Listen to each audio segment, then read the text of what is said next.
Yeah. Now just now I have mentioned that executors must be created and driver has to be created. Driver will be created and executor will be created.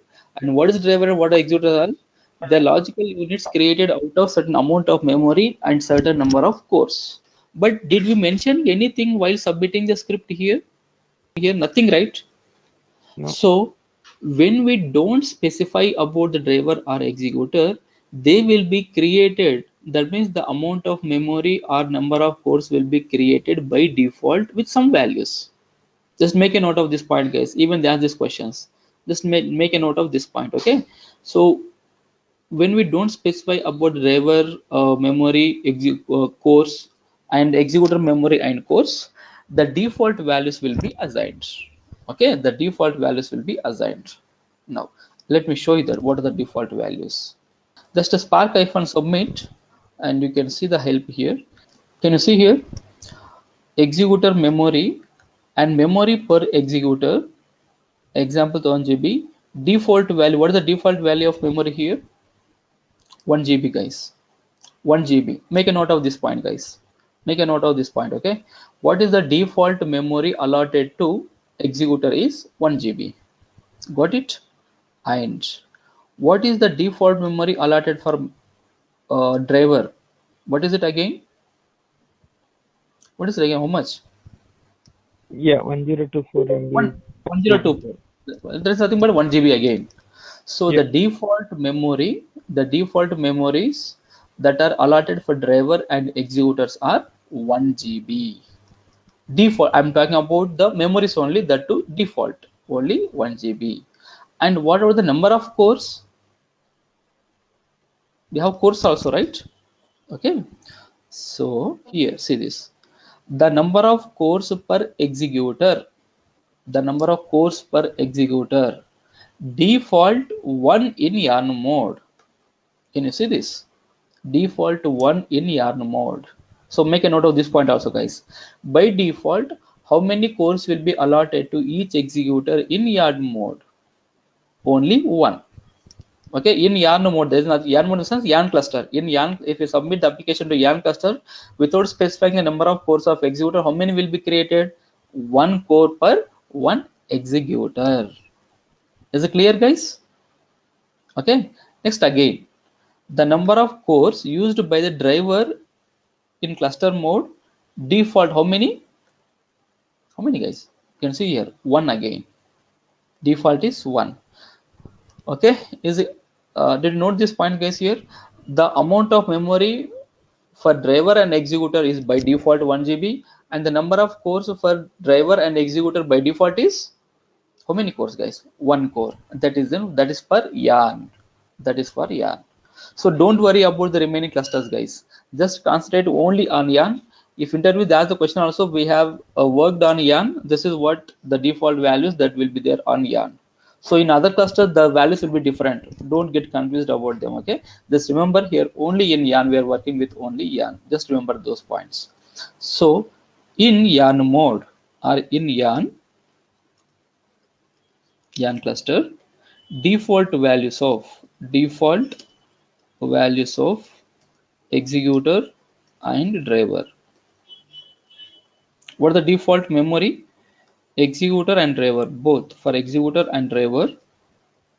Default memory. What is the default memory, guys? 1 GB. Okay. And default number of cores. Again, they will be only 1. Default cores are only 1. Got it?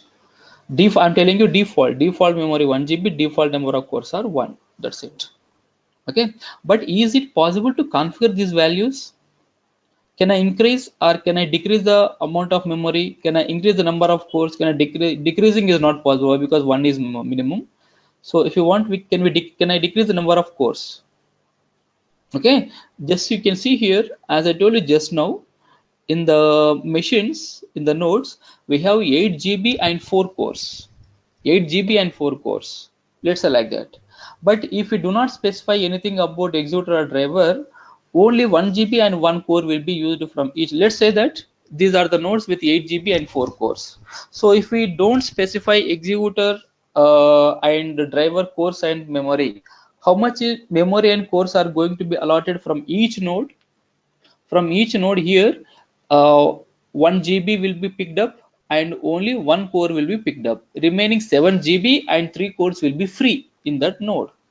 By default, only 1 GB will be picked up and only one core will be picked up for executor.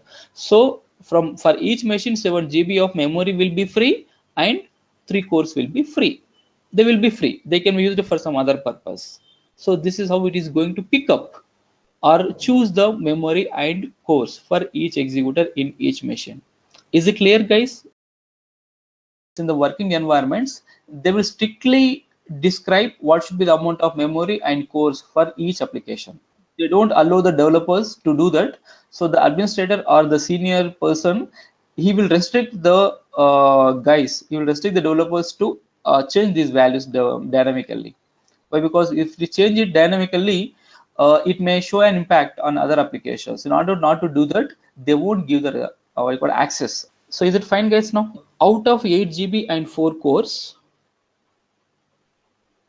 now here, let's say we are running application 1, and this application is utilizing how many cores? 1 GB and 1 core. That's it, right? 1 GB and 1 core. And we have one more, the same application is utilizing 1 GB, 1 core on each node. 1 GB, 1 core, 1 GB, 1 core. Okay. So how much amount of memory will be left over and how many cores will be left over on each node? Now still 7 GB of memory and 3 cores will be left over. Can we use it for other application? Yes, right. Why to waste the resources? Resources should not be wasted, right? You have to use them efficiently. So how to utilize them? Okay, that we can do. That is, we can run multiple applications. Let's say I'm using another application with 2 GB and 2 cores, and 2 GB and 2 cores, 2 GB and 2 cores, and again 2 GB and 2 cores. So is it possible to run one more application? Is it possible? So now what is how many cores are used on each node till now?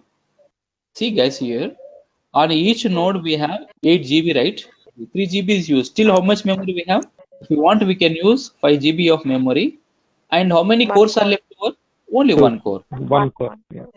This is how we can utilize it. If it's up to us whether to go with 5 GB or only 1 GB or 2 GB. It's up to us. But I'm trying to utilize the entire 5 GB. So 5 GB and one core. This is how we can distribute the resources for multiple applications. Got it? We can distribute the resources among the multiple applications. So in order this to happen, in order to run multiple applications, this is important one more again.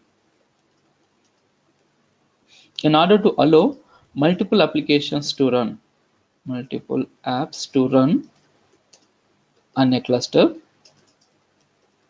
Okay, so the applications must be submitted SCHEDU fair scheduler.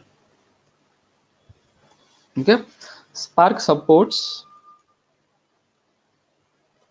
2 schedulers. What are those two? One is FIFO, another is FAIR. Another is FAIR. What do you mean by FIFO, guys? FIFO stands for first in, first out, and FAIR stands for FAIR doesn't stand for anything. FAIR is FAIR only. Okay. So when we submit a Spark application to a cluster in FIFO mode, when we submit a Spark application to a cluster in FIFO mode, it won't allow any other application to be submitted. It will allow application to be submitted, but the next application that we submit, that will be under waiting stage or waiting state until the first application will be completed. Okay, so what is the purpose, what is the meaning of FIFO is how many applications can run at a time? Only one application can run at a time.